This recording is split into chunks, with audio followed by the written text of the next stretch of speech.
We thank the church pastor for giving the youth this opportunity to have access to the altar.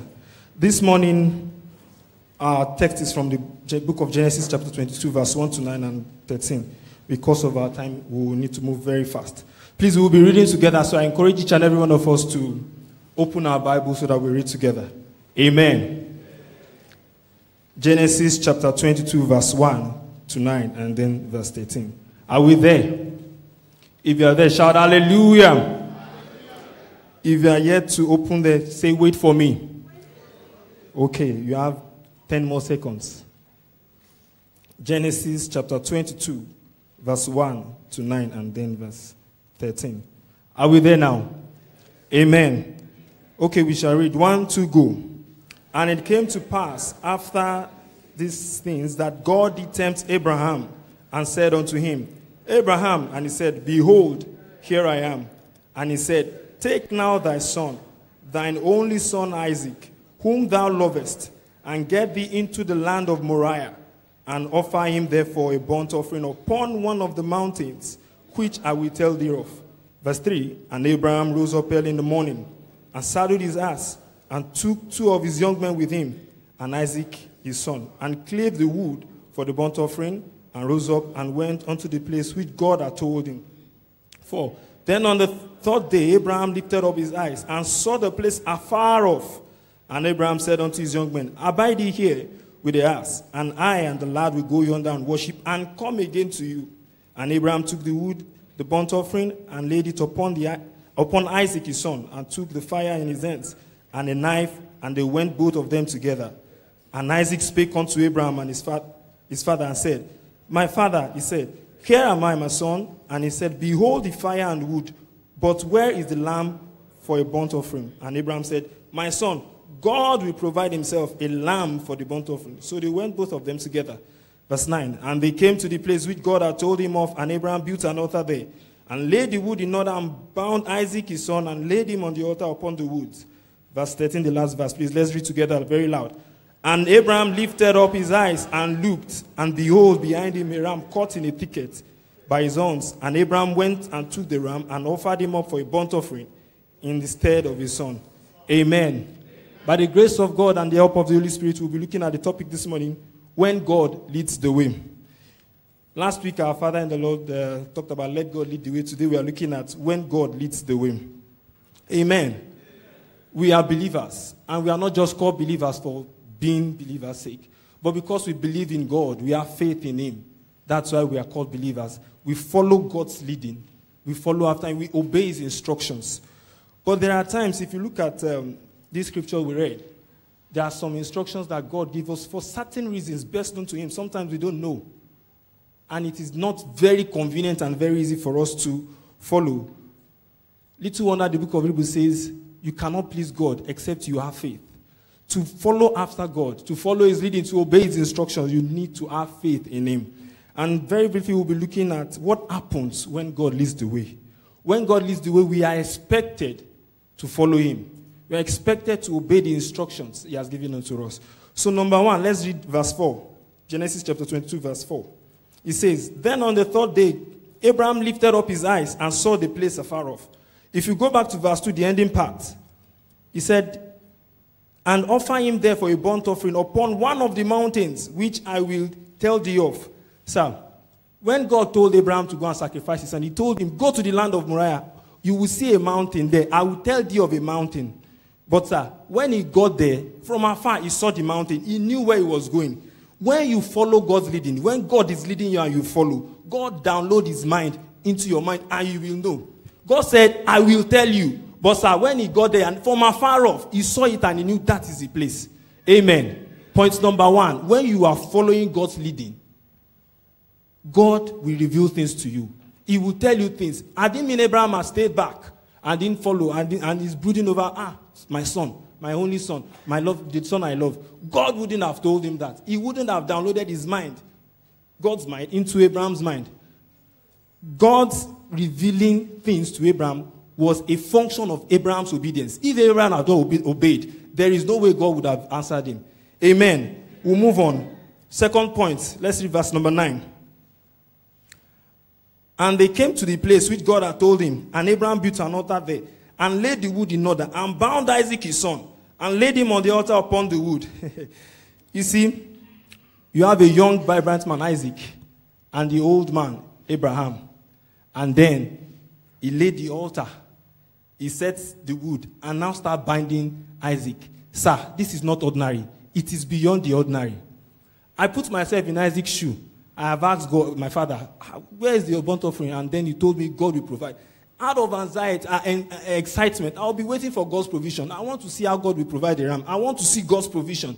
But sir, God made something happen. Because Abraham was willing, God wanted him to pass to the next level. He made Isaac so gentle, so calm, that he could not resist his father. He tied his hand. Oh yeah, tie your hand. Yes. Let me tie your legs. Bound his eyes, lay on the altar, and he followed. On a normal day, sir, ordinarily, Isaac would have struggled. Have you ever tried to kill a chicken or a ram or a cow? One person doesn't do it. For a chicken, one person can do it. But even the animal still struggles for life. No, don't tie me. No, don't catch me. But Isaac, being human, followed after. I just want to imagine, God, why did this happen? And he said, and what dropped in my spirit is the kind of sweetness, gentle spirit, and calm spirit that came from heaven and descended upon Isaac, that Isaac did not realize. He did not, I'm very sure he could not realize that was what was happening. Why? Because Abraham was willing to follow, and God made the way. Sir, when you are willing to follow, when you are obeying God, God will make difficult things easy for you to achieve. God will make impossibility to become possible only when you are willing to follow. I remember a couple of times ago, and in this church, a man of God said we should give an offering. And before coming to church, I withdrew few change so that I can do some things. And he said, let the offering pain you. And I emptied my pocket. So I was, in my mind, I was looking for a way out. And then I looked, and I was like, what else do I have? I now saw in my phone, my hand. I said, God, no now. Abba, my SIM card, my memory card. I started giving God excuses. I said, okay, the phone is passworded. The church cannot even use it. Then I said, the screen is even cracked. It's not beautiful. God, I can't give you this. But believe you me, assuming Abraham was looking for a way out, if Abraham was looking for an excuse, the devil would definitely give him an excuse. Maybe Isaac would have just struggled a little bit. Then he said, God, see, he's the one who I want to sacrifice him. But no, sir, he was willing to follow, and God made a way for him. When you are feeling willing to follow God, God will make a way for you. Amen. Number 3, let's read verse 13. And Abraham lifted up his eyes and looked, and behold, behind him a ram caught in a thicket by his horns. And Abraham went and took the ram and offered him up for a burnt offering instead of his son. Sir, when you are willing to follow God, God will supply all your needs. Abraham went to the mountain to make a sacrifice unto God with his son. Because God asked him to, and because he was willing to, I just looked at it. You were supposed to sacrifice Isaac, but God replaced it. Because God saw in his mind that he is willing to do that. God will supply all your needs. Please don't get me wrong. There is a clear and distinct difference between needs and wants. Many a times we place our wants forward and we say, this is my need, this is my need. No, sir. Your wants are the things you want to enjoy life. You want to enjoy life. You want to relax. Most times they are only beneficial to your body. But your needs are those things that when they are done, it makes you fulfill destiny. Gradually, step by step, you fulfill destiny. Many a times we don't even know our needs. We just stay. But when you follow God, whether you ask or not, God will supply those needs as long as you are willing to follow God's leading. As long as you allow God to lead you. As long as you allow him to take you forward, he will supply your needs step by step because he will want you to move forward. So if you are willing to follow God's leading, if you allow God to lead the way, he will supply your needs. Hallelujah. Amen. Wow, our time is flying. Amen. Point number 4, let's go to verse 5. And Abraham said unto his young man, abide ye here with this ass, and I and the lad will go yonder and worship and come again to you. Please, can I have NIV version, please, of verse 5? Technical. Okay. while the NIV version is coming up. Abraham spoke in faith. Verse number 5 is about your faith grows. Abraham spoke in faith. Abraham had no reason to explain to the servants what they are going to do. It is enough for him to say, yeah, wait here. That's where we are going. Just wait here. That's all. But he said, we will go and we will come back. Sir, how many people were to go to the mountain? 2. How many people, based on the earlier instruction, do we expect to come back from the mountain? 1. How many people came back, sir? Abraham spoke in faith. He said, we will go and we will return. I imagine what could have been going on in his mind, sir. I imagine what he would have been thinking, man. But he said, we will go. You just wait here. We will go and we will come back. Abraham has dwelt with God. He has heard God. He has dwelt with God to the point that his faith has grown. The scripture says, faith comes by hearing and hearing by the word of God. There was no scripture during his time, but he has been hearing God's word from God's mouth directly. So he is so full of faith. Go to verse 8. He said, and Abraham said said, my son, God will provide himself a lamb for the burnt offering. The son asked him. He said, we have wood, we have fire, there is knife. What of the burnt offering? He said, my son, don't worry.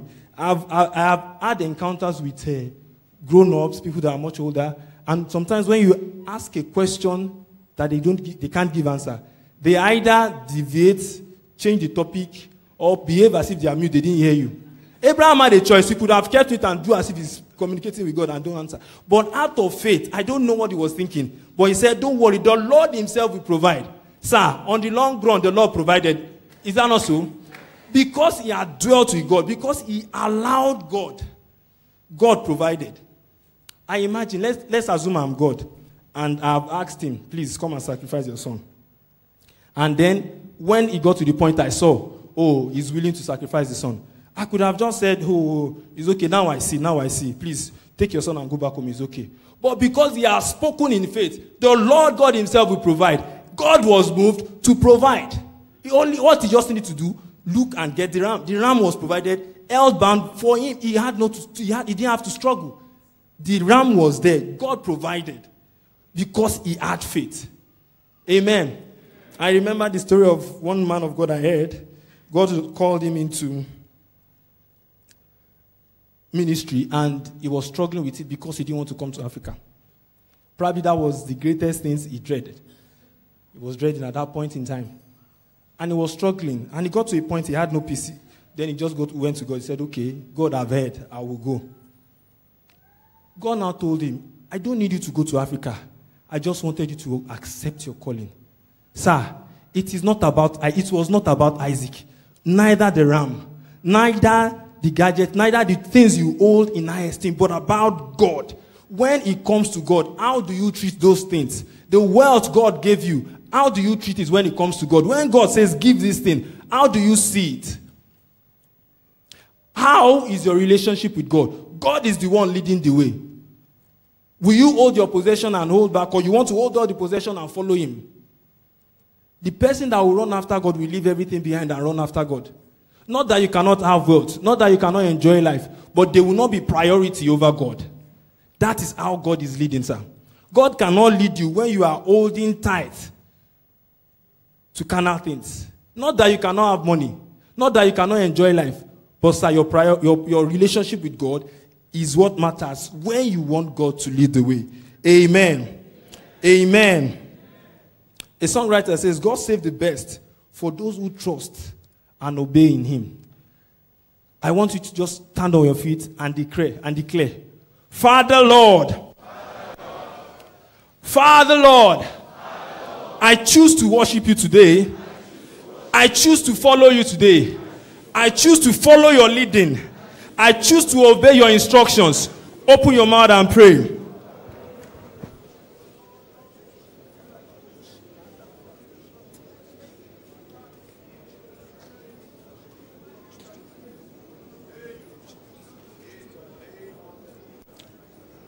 For in Jesus' mighty and precious name we have prayed. Because of our time, there are two altar calls we'll be calling. I'll be calling out this morning. Please, all eyes closed. The second category, I will start with the second category. We will all come forward and our Father and the Lord will pray for us. Probably God has been trying to lead you telling you something, but because of one thing or the other, probably lack of faith, you find it difficult to follow. There's that particular thing that you are unwilling to let go. Please, after the first call, you will come forward and our Father will pray for us. The first set of people, you have never been born again at all. God wants to lead you, but you are not even close to where He can lead you. You have never been born again. You've never accepted God. You've never surrendered your life to Him. Please, all eyes closed. Only those that are giving their life to Christ should come forward. Or probably, peradventure, you've given it and you've gone back to take it, probably because of peer pressure. Some people are laughing at you. But now there is grace here. God is waiting for you. Tomorrow might be too late. Please, run to the altar. If you want to give your life to Christ, you want to accept Him as your Lord and Savior. Peradventure, you were even born into a Christian home and you've been raised, but at no point in time have you been led to Christ. Being good is not equivalent to being born again. Being a good man or a good woman, it is not equivalent to being born again. You have never. The scripture says it is the heart. With the heart we believe unto righteousness, and the mouth you confess unto salvation. You have never confessed in your life. Please come to the altar. And our Father will lead you to Christ. Feels like I've been down to the river. Okay, those that have been struggling with following God's leading, please, you can come forward. If you know you have been following, there's that particular thing God is asking you for, but you are struggling with it. You are finding it difficult to follow after God or to let go of those things. God is here. You need grace, you need mercy, you need your faith to grow. Please come to the altar and our Father will pray.